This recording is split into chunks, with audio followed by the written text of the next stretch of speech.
Hello, welcome back to Ruby Inspire. I'm going to be doing number 6 out of a few bugs. Alright, here we go. Slav hummed, trotting down the hall, up towards the bridge, as he swiped and typed away on 3 different Volton tablets. As he entered the bridge, Shiro and Alora nearly turned and looked around, but then slumped back down, looking down at the screens. They had kept their composure as they heard the intelligent creature entering the room, walking towards them. Well, I have been calculating several different ways in several different realities on how to improve the teleduff on the ship. The training deck functions 7 and 12 have started to malfunction. The green one and yellow one should get on that if you ever want to train it properly.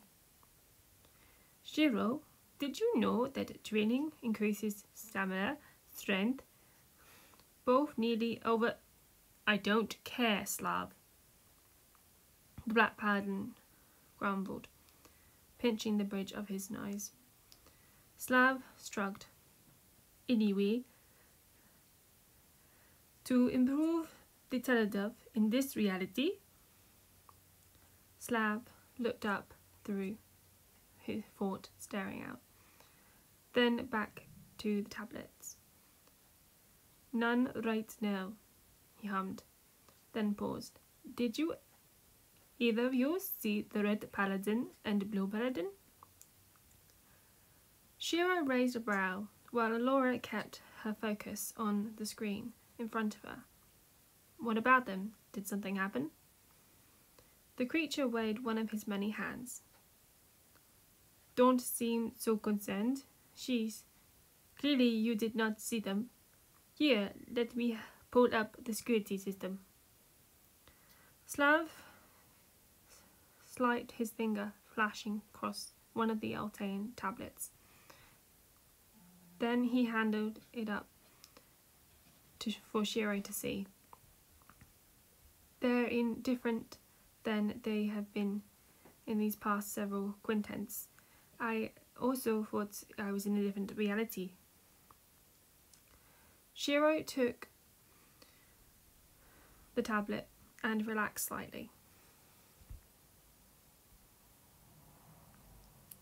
Lance was scooched on the wall, almost like Shiro had seen him in the previous night before.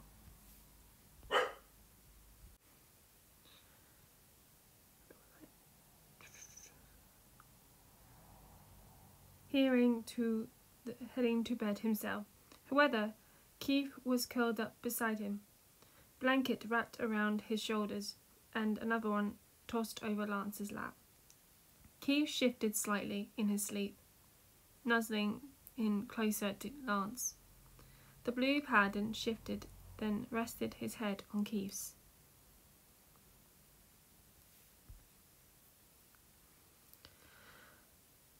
The black paladin rubbed the back of his neck and sighed.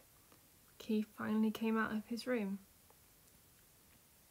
To sleep on the dirty hallway where you stomp around? Slav said, snatching the tablet back. If the red one is with child in this reality, that could be bad for it. Also, sleeping like that will fragile your human bodies. That could strain your muscles and joints. All right, Slav, Shiro muttered to the creature. Away. I'll go and get them off the nasty floor and into a comfy bed. That won't hurt their muscles and joints. Just get out.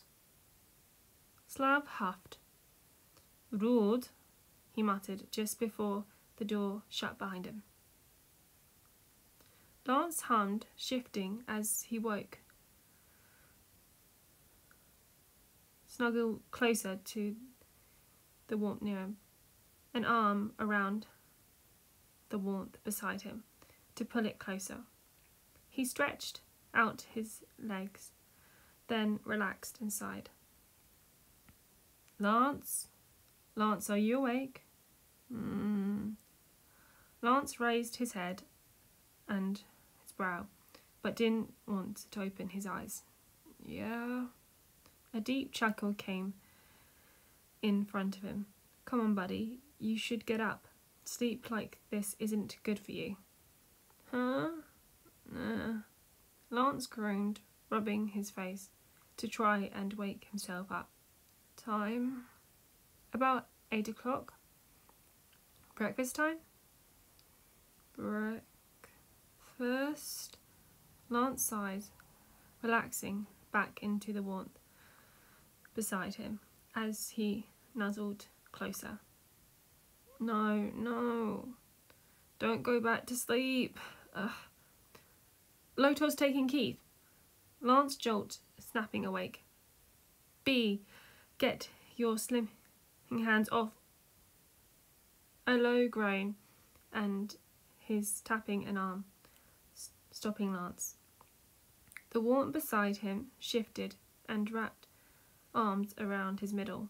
Don't go, they mumbled. Lance relaxed with a small smile as he looked down at Keith. He placed a hand on Keith's messy hair. The blue paladin looked up. Shiro?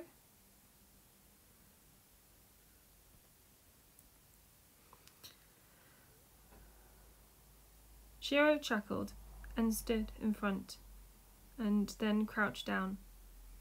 Come on, let's get him in a bed. Lance nodded and adjusted himself. They carefully picked Keith up, then gathered him in Lance's arms with Shiro's help. Lance got to his feet. When did he leave his room? The black paladin gestured, nudging Lance's shoulder. I wouldn't know. I was just about to ask you. I didn't wake up after I fell asleep. Lance carefully laid Keith on the bed, then dropped one of the blankets over him. Silently, the two paladins backed out the room and waited for the door to slide shut before talking again. Did he say anything? Lance shook his head, shifting his fingers through his hair. No, he sighed, folding his arms. No, he didn't. He was just quiet. I did all the talking. He then shrugged and looked up to the black paladin. Shiro hummed with a small nod. Can you recall anything you told him? Well, Lance looked back towards Keith's door and blew out. I told him what was going on yesterday. I told him that I'll do what I do want the baby, but that's his choice to not listen to someone if they're telling him not to. I guess I can't tell you word for word. That's okay. Shiro patted Lance's shoulder and started walking. Lance followed. And I think it's good that you told him the truth. Don't worry, okay? He knows how you feel about this, so it's good. It should be anyway, Shiro huffed, stretching the back of his neck.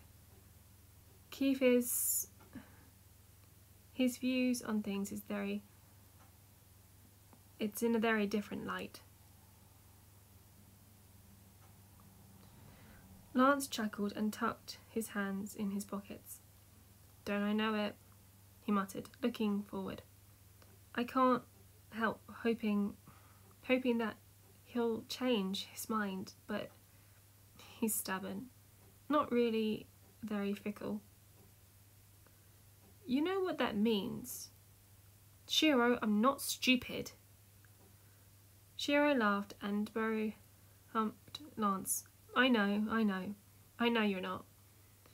He grinned and tilted his head. You're very smart, Lance. Lance smiled softly, then pulled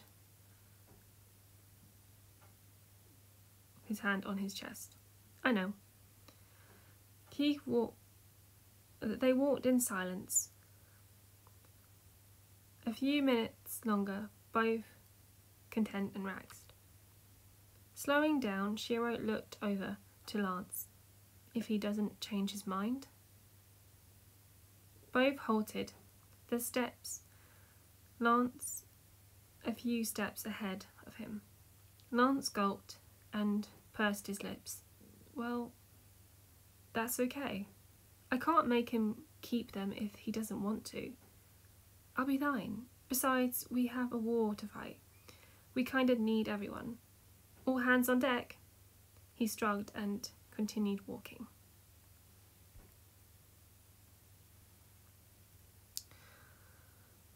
Lance leaned back on Keith's door, arms over his knees.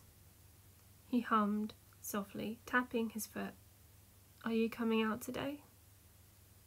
I guess not. If you won't let even Hunk in anymore. You need to eat, Keith. Lance tilted his head and looked over his shoulder, but the door stayed shut. No sound came from the other side. The blue paladin breathed deeply. Keith, I'm searching, but I don't know. What do you want me to do? Are you only going to come out if I tell you what you want to hear? If it's true, why did you come out last night? I miss you, Keith. I don't know what to do. I don't know what to say. Lance laid on the couch beside Hunk. Pidge laid across, while Shiro sat on the edge. All of them were bored and didn't know what to do.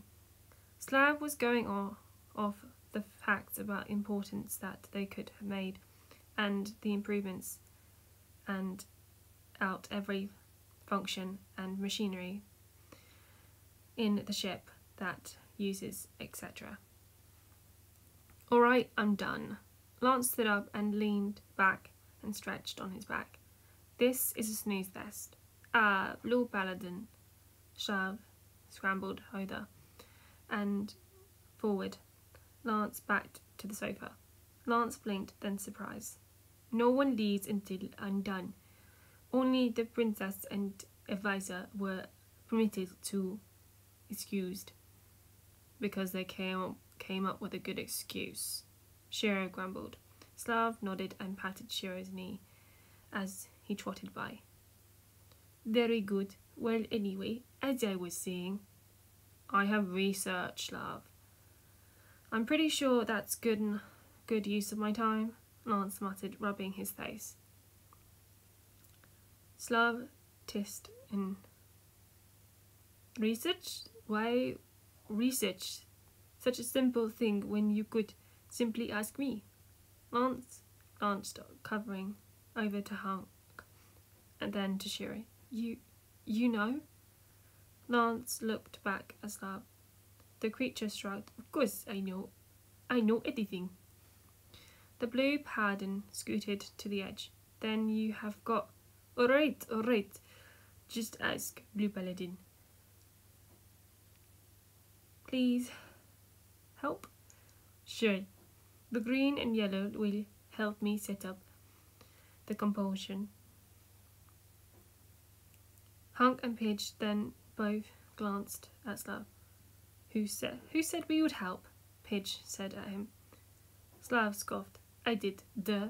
Come on, it will take some time to add the necessary improvements to the pod. Lance then turned to both of them. Guys, please. I will mean everything to Keith. Both tilted their heads and clenched their jaws. Pidge bit her lip. If you're sure, buddy, Hunk muttered, placing his hand on Lance's shoulder. I'll only do it if you're okay with it. The blue paladin nodded in reply. We need Keith back, and if this is the only way, then I'm okay. Pidge breathed in deeply, then stood. Fine, but if you're regretting the slightest bit after it's done, I'm kicking everyone's ass. Everyone, Pidge said, and gestured violently towards Slav and Hunk. Come on. Lance gleamed and leapt over the back of the couch. He kicked slightly out the door and skidded into the hallway and bolted. Once he reached Keith's room, Lance slid to a stop and hit Keith's door. Keith? Keith, I fixed it. Well, I'm going to. No, Pidge and Hunk are, but Slav knows how, and he's going on a pod and he gasped, stumbled over as the door opened. Lance looked up to see Keith's wide eye and confused. The blue paladin threw his arms around Keith, burying his face into Keith's shoulders. I can't understand you, Keith muttered. Lance squeezed Keith tighter. They'll be gone. I said I'd find a way. I did. I found a way for you. You don't have to do it anymore. Keith curled his fingers in Lance's jacket. Lance? The taller paladin tucked his face away, the crook between Keith's neck and shoulder. I did it, Keith. His shook his shoulders and shook onto his chest as it felt tight. But Keith, his smile became and left. He would be getting his Keith back. Lance, stop. Keith pushed Lance back, then cupped his face. Lance, you're crying. Lance shook his head and grabbed Keith's hands. It's okay. I'm making it okay. I'm fixing this, Keith. Keith looked up at Lance, shaking his head. No, you're not.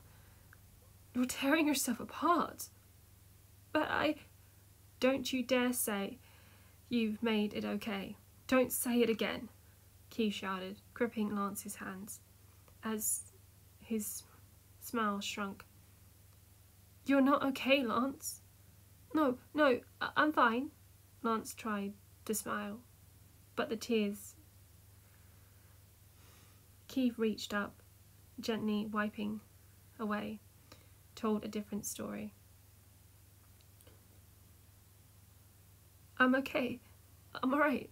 Soon you can get into the pod, and then you don't have to deal with this anymore. Keith bit his lip, his own tears gleaming down from his eyes. Lance, you're killing me here. I don't like seeing you like this. Lance tried to calm his breathing, searching for Keith's eyes. Why? Why did you come out? Because Keith clenched his jaw, squeezing Lance's hand. Because you said you loved me. You never said that before. The blue pan gulped. I do, Keith. I do love you. I love you so much. I'll do anything for you. He took a single small step closer. Keith sucked in a sharp breath. Lance, even if that means... He trailed. Keith looked away. Even if that means helping me with this? Keith could feel how Lance tensed, even as he nodded. Yes, Keith. You said you wanted to keep it, though. I do. But that doesn't mean anything if you don't. Lance's voice broke, leaning down, trying to make eye contact. Keith, you have don't have to go through it anymore. It'll be over when you step into the pod. The red paladin shook his head. Lance, I can't listen to this anymore. Lance, wittedly taking a step back. What do you mean? Keith looked down. I can't listen to you go on about you'll be okay and that I can do this. What, you've been so supportive. Why are you trying to make this happen when you know it's only going to make you miserable? The blue paladin blinked, swallowed thickly. Because, Keith, I miss you.